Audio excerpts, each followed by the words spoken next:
the 9th of May, 1899, Volume 2, Threat of Chastisements. Jesus gives his bitter breath to Louisa. This morning I was in a sea of affliction because of the loss of Jesus. After much hardship, Jesus came and drew so close to me that I could not even see him. He reached the point of placing his forehead upon mine, of leaning his face on mine, and so with all the other members. Now, while Jesus was in this position, I said to him, "My adorable Jesus, you don't love me anymore." And he, "If I did not love you, I would not be so close to you." And I added, "How can you say that you love me if you no longer let me suffer as before? I am afraid you don't want me to be in this state any more. At least free me also from the bother of the confessor."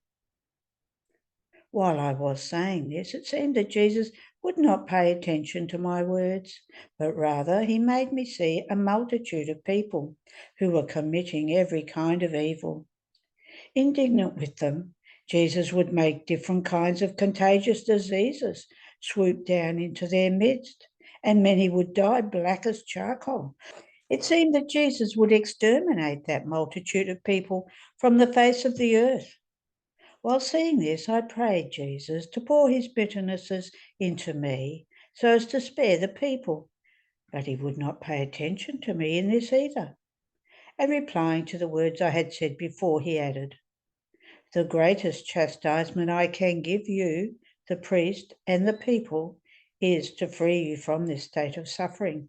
My justice would pour out in all its fury, because it would find no opposition.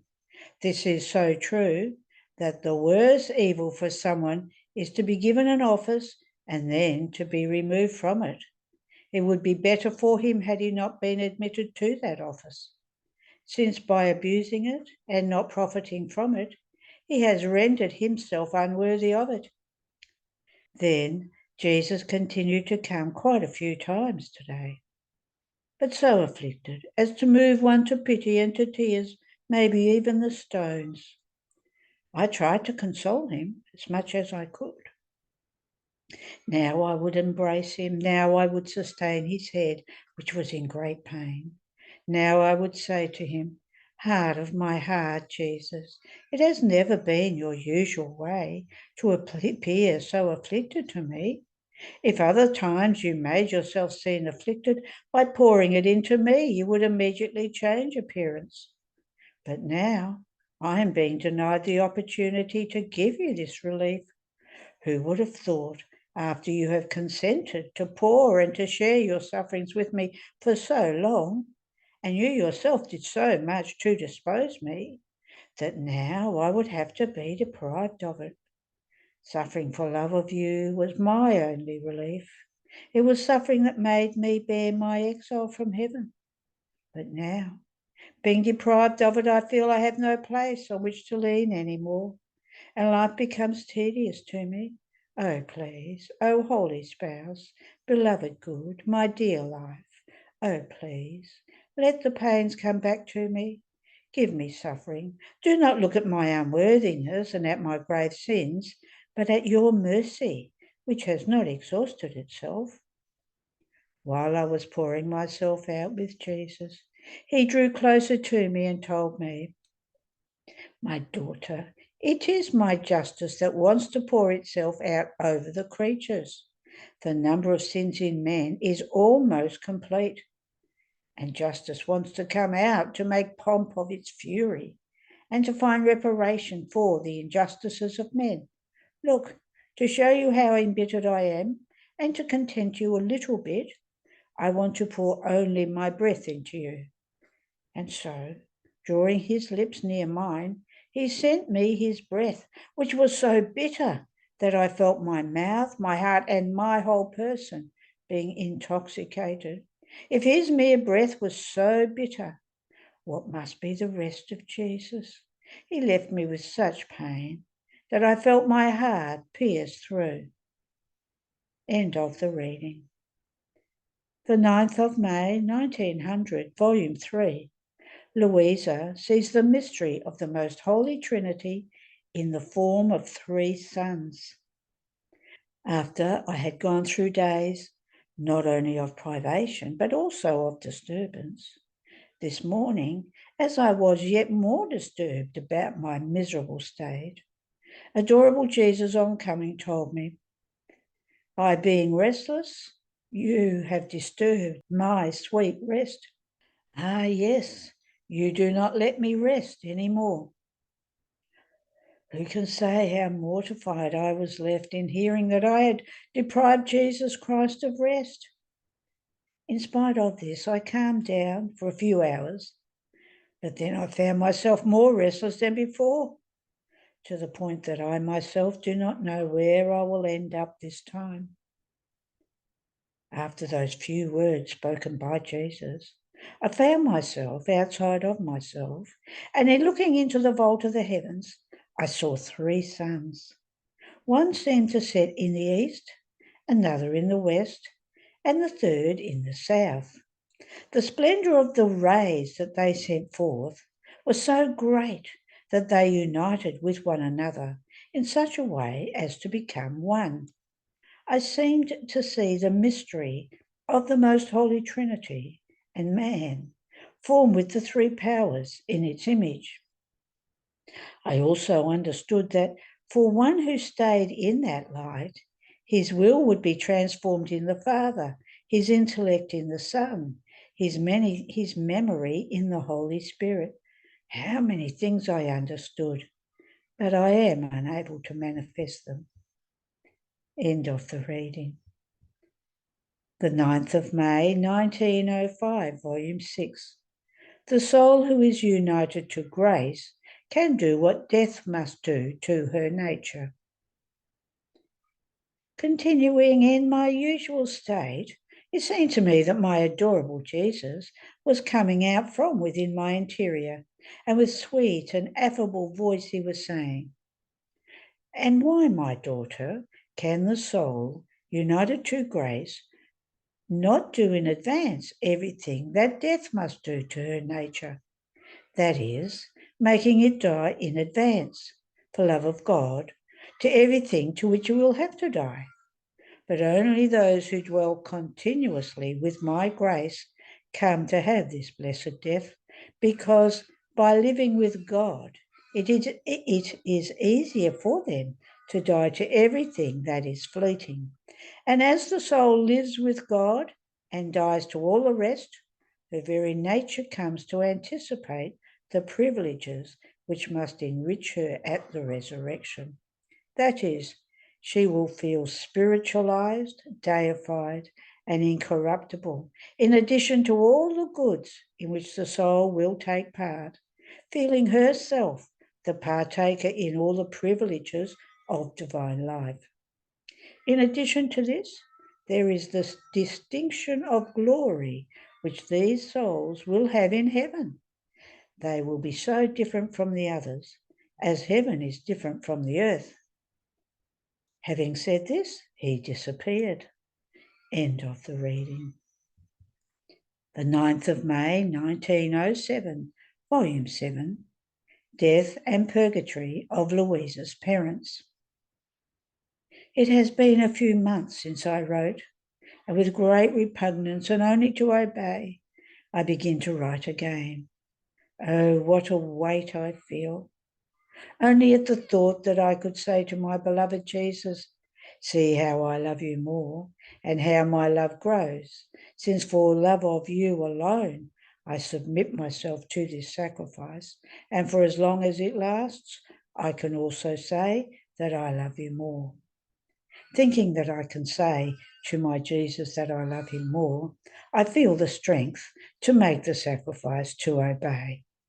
Now, since I do not remember everything distinctly, I will tell of the past, altogether and confusedly, starting from where I left when I was praying that he would take my mother to paradise without her touching purgatory. Then on March the 19th, the day dedicated to St. Joseph, in the morning, while I was in my usual state, my mother passed from this life into the sphere of eternity, and blessed Jesus, allowing me to see her as he was taking her, told me, "My daughter, the Creator takes his creature." At that moment, I felt I was being invested inside and out with a fire so alive that I felt my bowels, my stomach, and all the rest burning. And if I would have something, it would convert into fire, and I would be forced to bring it up immediately after I had swallowed it. This fire consumed me and kept me alive. Oh, how I understood the devouring fire of purgatory, which, while consuming the soul, gives her life. The fire does the office of food, of water, of death, and of life. But I was happy in that state. However, since I had only seen that Jesus had taken her, but he had not showed me where he had taken her, my happiness was not full, and from my very sufferings I would draw concern, since those would be the sufferings of my mother if she was in purgatory.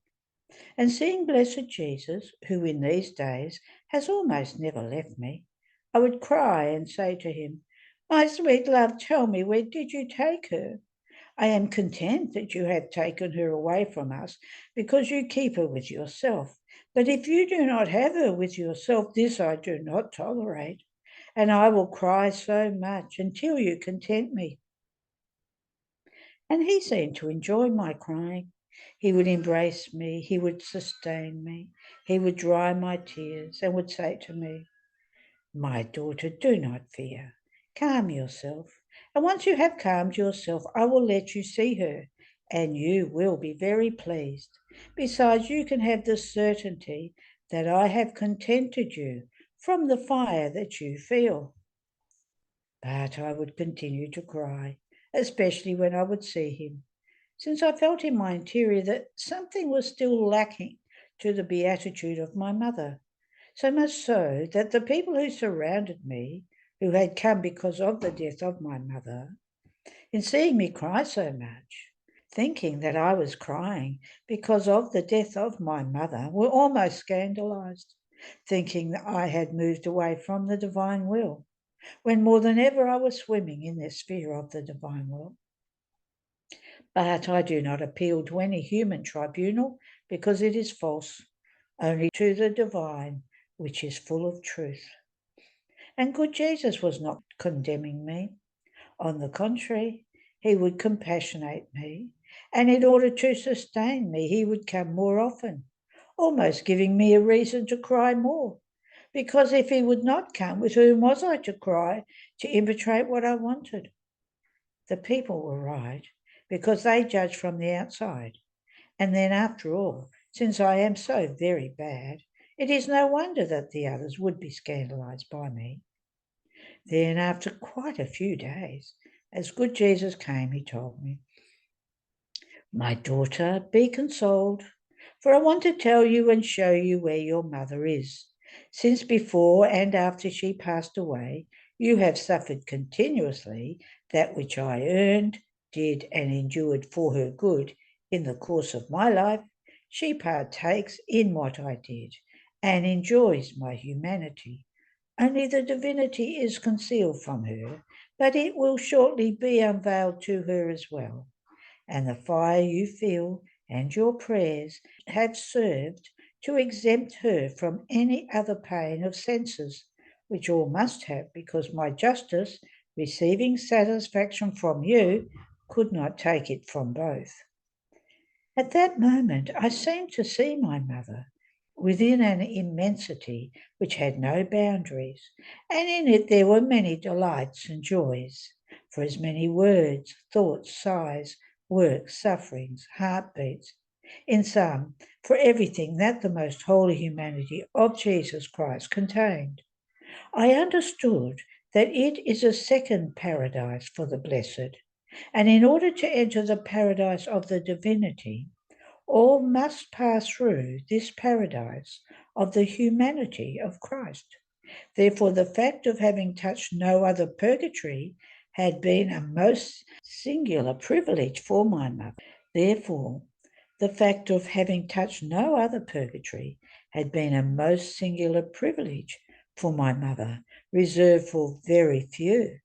However, I understood that even though she was not amid torments, but rather amid delights, her happiness was not perfect, but almost halved. May the Lord be always thanked.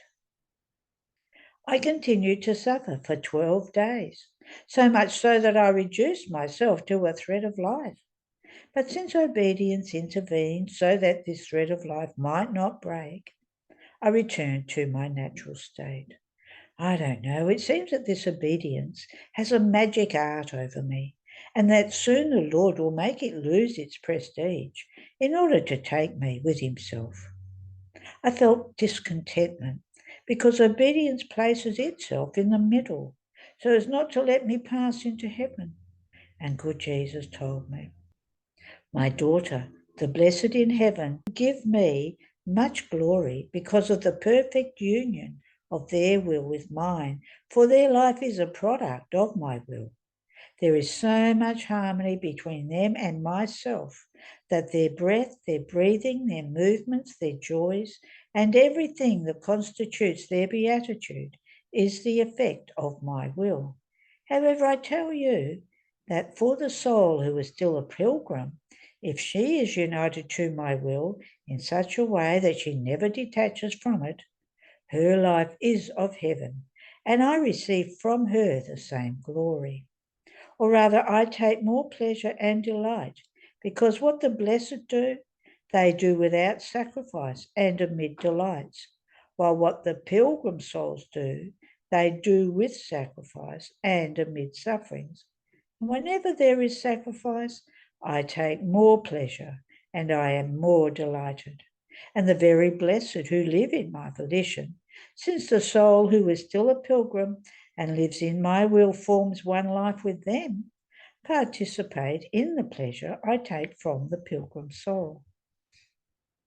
Another time I remember that since I feared that my state might be a work of the devil, good Jesus told me, "My daughter, the devil can also speak about virtue, but while speaking about virtue, he casts repugnance and hatred for virtue itself into the interior of the soul. So the poor soul finds herself in contradiction and without the strength to practice good. On the other hand, when it is I who speak, since I am the truth, my word is full of life. It is not sterile, but fecund. Therefore, while I speak, I infuse love for virtue, and I produce that very virtue in the soul. In fact, the truth is strength, it is light, it is support, and a second nature for the soul, who lets herself be guided by the truth. I continue by saying that only about 10 days had passed from the death of my mother when my father fell gravely ill, and the Lord made me understand that he too would die. I gave him to him as a gift in advance, and I repeated the same pleas which I made for my mother, that he should not let him touch purgatory. But the Lord showed himself more reluctant and would not listen to me. I feared greatly, not for his salvation, because good Jesus had made me a solemn promise almost 15 years before that of my family and of those who belonged to me, no one would be lost. But I feared very much about purgatory. I kept praying, but good Jesus would hardly come.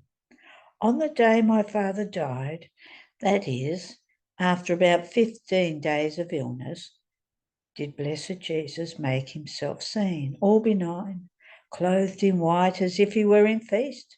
And he told me, "Today I am waiting for your father, and for love of you, I will let myself be found, not as a judge, but as a benign father. I will welcome him in my arms."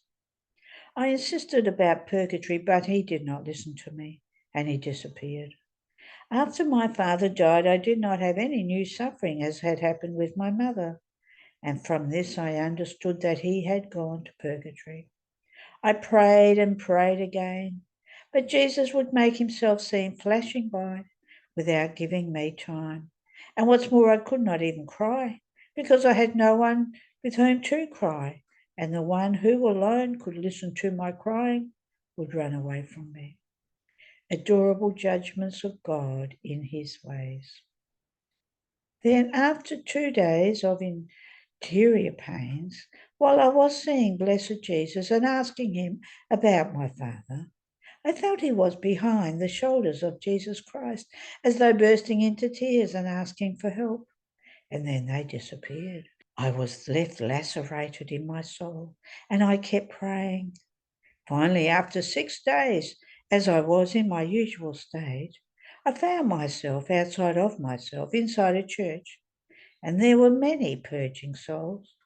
I was praying to our Lord that he would at least let my father come inside a church to make his purgatory, because I could see that the souls in the churches receive continuous reliefs from the prayers and masses that are said, and much more from the real presence of Jesus in the sacrament. It seems that that is a continuous refreshment for them. At that moment I saw my father, venerable in his appearance, and our Lord let me place him near the tabernacle. So it seems I was left less lacerated in my interior. I remember confusedly that on another day, when Blessed Jesus came, he made me comprehend the preciousness of suffering, and I prayed that he would let everyone comprehend the good contained in suffering. And he said to me, "My daughter, the cross is a thorny fruit, which is bothering and prickly on the outside. But once the thorns and the cortex are removed, one finds a precious and delicious fruit. But only one who has the patience to bear the bothers of the prickings can arrive at discovering the secret of the preciousness and flavour of that fruit. And only one who has come to discover this secret looks at it with love and goes in search of this fruit with avidity, without caring about the prickings, while the others look at it with contempt and despise it." And I, "But my sweet Lord, what is this secret contained in the fruit of the cross?" And he, "It is the secret of eternal beatitude, because in the fruit of the cross there are many little coins which circulate only to enter into heaven, and with these little coins the soul is enriched and makes herself blessed for eternity." The rest I remember confusedly, and I feel it is not orderly in my mind. Therefore I move on, and I stop here. End of the reading. The 9th of May, 1912, Volume 11, Consummation of All Our Being in Love. This morning, finding myself in my usual state, I was thinking about how we can consume ourselves in love. My blessed Jesus came and told me, "My daughter, if the will wants only me, if the intelligence is interested in knowing only me, if the memory remembers nothing other than me, here they are, the three powers of the soul being consumed in love. The same for the senses. If one speaks only about me, if he hears only all that regards me, if he enjoys only my things, if he works and walks only for me, if his heart loves only me, if his desires desire only me, here it is, the consummation of love formed by the senses. My daughter, love has a sweet enchantment, and it renders the soul happy and blind to all that is not love, making her all eyes for all that is love.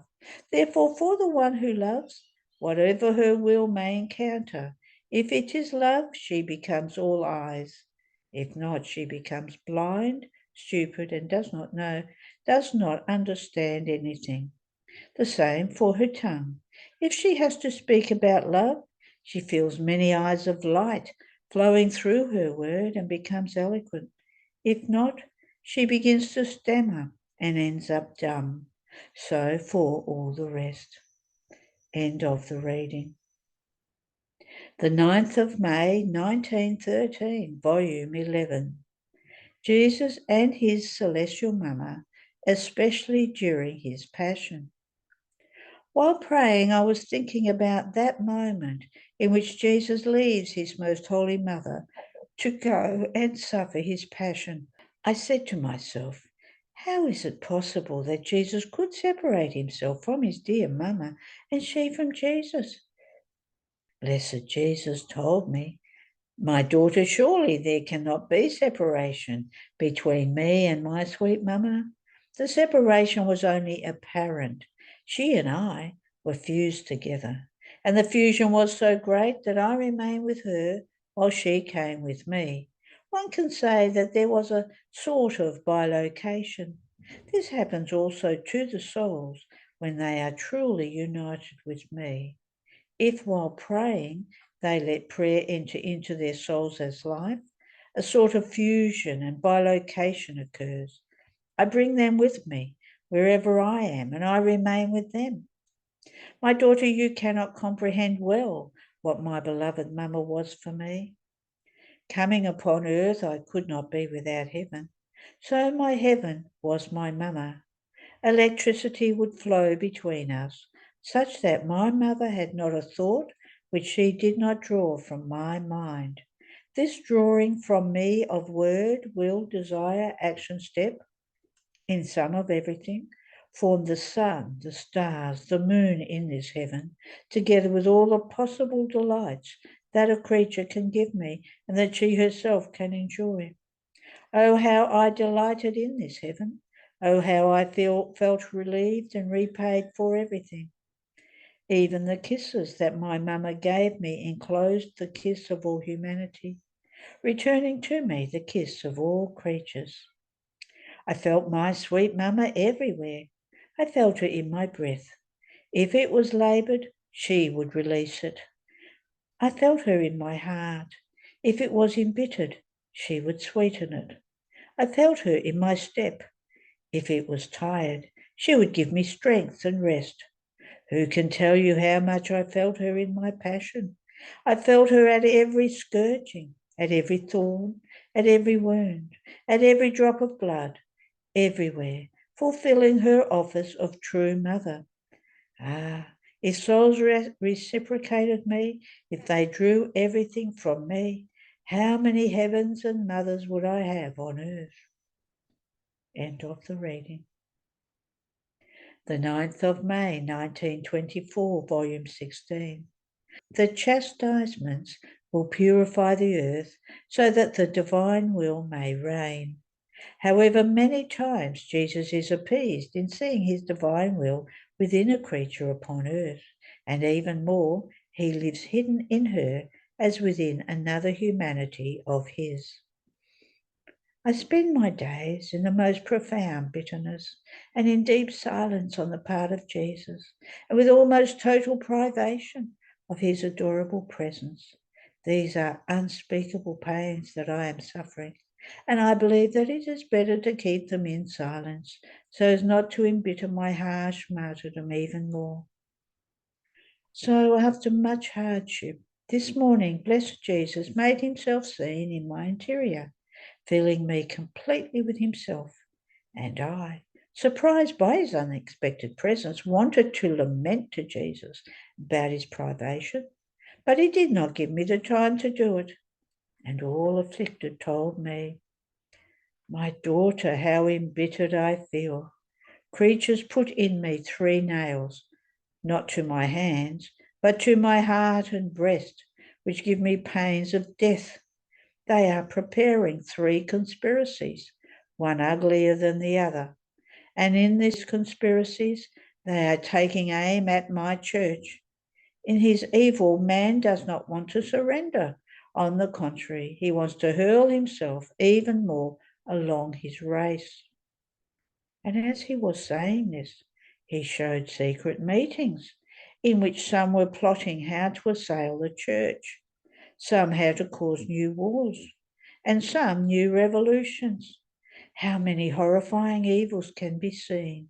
And my sweet Jesus continued, My daughter, is it not right that my justice take arms against man to strike him and to almost destroy the many lives which dirty the earth, and that it may disappear entire regions together with them, so that the earth may be purified by so many pestiferous lives and by so many incarnate devils, which, disguised under a thin veil of apparent good, are plotting ruins for the church and for society? Do you think that my absence from you is something trivial? No, no. On the contrary, the longer is my absence from you, the graver will be the chastisements. And then remember how many things I have told you about my will. So the evils, the destructions, will serve to fulfill what I have told you, that my will may come to reign upon earth.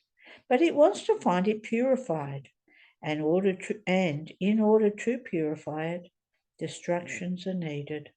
Therefore, patience, my daughter, and never leave my will, because everything that happens within you will serve the work, that my will have its dominion and may come triumphantly to reign in the midst of men.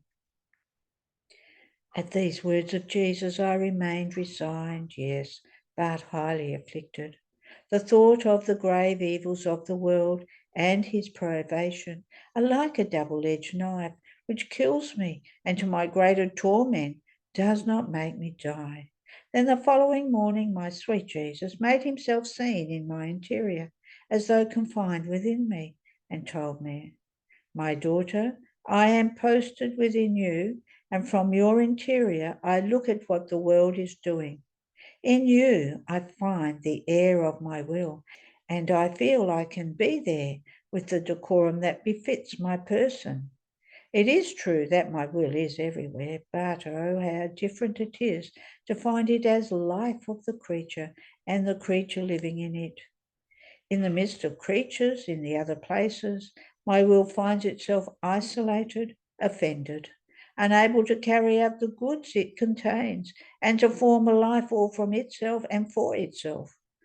On the other hand, wherever it finds a creature who is willing to have no other life but my will, it finds company, it is loved, it carries out the goods it contains, and enjoys placing them in common with the soul in order to form a life from itself and for itself.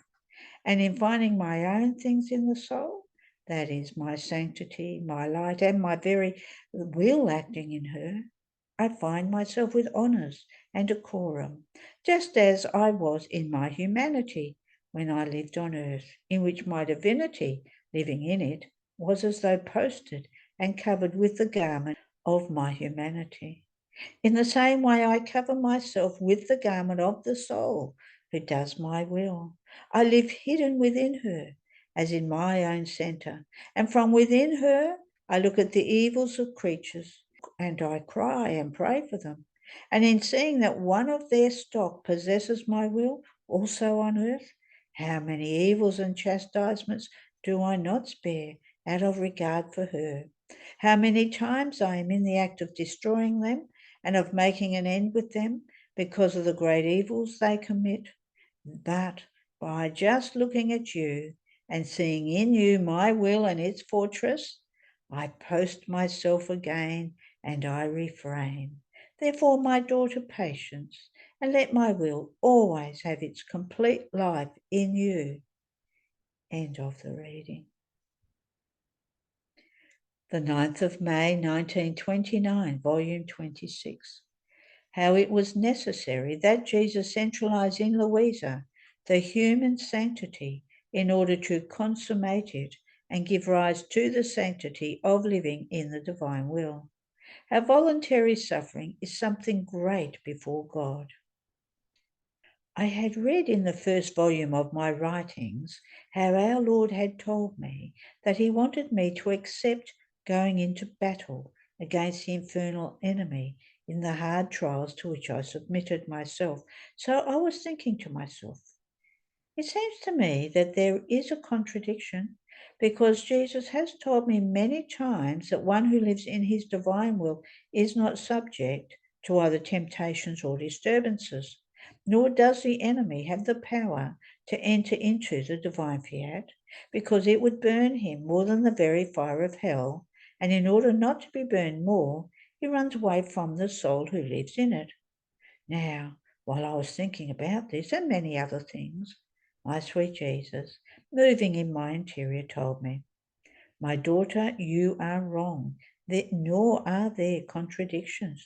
You must know that since I was to call you in a way all special to live in my divine will, to make it known to you and through you, make known to others the sanctity of living in it, so that it might reign on earth, it was necessary that I centralize in you the whole of the human sanctity, in order to consummate it in you and to give rise to the true sanctity of living in my divine volition. Sanctity in the human order was to be the footstool, the throne of the sanctity in the order of my divine will. And this is why from the very beginning, when I called you to the state of victim and to all that you suffered during that time, first I would tell you to ask you whether you would accept. And after you had accepted, then I would put you in that state of pain. From you I wanted voluntary suffering, not forced, because it was your will that I wanted to make die, and over your will, almost like a little flame that is extinguished, ignite the great fire of the sun of my fiat. Voluntary suffering is something great before our Supreme Majesty, and therefore, over the death of your will, drowned with pains, my will could have dominion and could dispose you to receive the greater good of its knowledges. Was it not my suffering, all voluntary, no one could impose himself on me, that formed the great good of redemption? So everything you suffered at that time was nothing other than the completion of the order of sanctity in the human way. And this is why I told you almost nothing about the sanctity of living in my divine will. I wanted to complete one in order to start the other. And when I saw that you denied me nothing of what I wanted, even at the cost of your life, and as you would deny me nothing, your will would lose the way and would find itself in the continuous act of dying, my will made its way and reacquired its life in you. And as it kept reacquiring its life, so it kept revealing itself, telling you its long story, its sorrow, and how it yearns to come to reign in the midst of creatures. My word is life, and as I kept speaking to you about my fiat, more than tender Father, so I kept forming its life in you. In fact, you could never have understood what regarded my will had you not had its life in you, because it is what forms one's life that one has true interest in comprehending and defending. What does not form one's life enters into the secondary order, not the primary, and one does not feel the true love that one can have for one's own life. So, to the very life of my fiat formed in you, I could entrust all of its knowledges to be able to form as many other lives of it in the creatures. And besides, I was to do with you what I did with myself. When I came upon earth, I observed all laws. I submitted myself to all sacrifices of the ancient law in a perfect way, as no one else had observed up to that time. And after I completed everything within me, consummating in my humanity all the laws and sanctities of the ancient world, I abolished them and gave rise to the new law of grace and to the new sanctity that I brought upon earth. So I have done with you. I centralized in you the pains, the sacrifices, the battles of the present sanctity, in order to complete it and therefore be able to start again the new sanctity of living in my will, that is the fiat voluntas tua, on earth as it is in heaven. Now, where are the contradictions, you are saying? When the soul enters into my will to live perennial life in it, the enemy cannot get close. His sight is dazzled by the light of my fiat, nor is he able to see what the happy creature does in this divine light. Light shields itself from everything. It dominates all. It is intangible. It does not let itself be offended, nor does it offend. And if anyone wants to touch it or clasp it in his hands, with enchanting rapidity it escapes, and almost playfully it sprays him with light. It touches everything. It embraces all, to do good to all, but does not let himself be touched by anyone. Such is my divine will. It encloses the soul within its light, and with its empire it eclipses all evils. And as the soul lives of light, everything converts into light, into sanctity and perennial peace. So evils get lost and lose their way. Disturbances, temptations, passion, sin remain all with their legs broken and can no longer walk. Therefore be attentive and let your living in my fiat be continuous. End of the reading. There are no more readings today.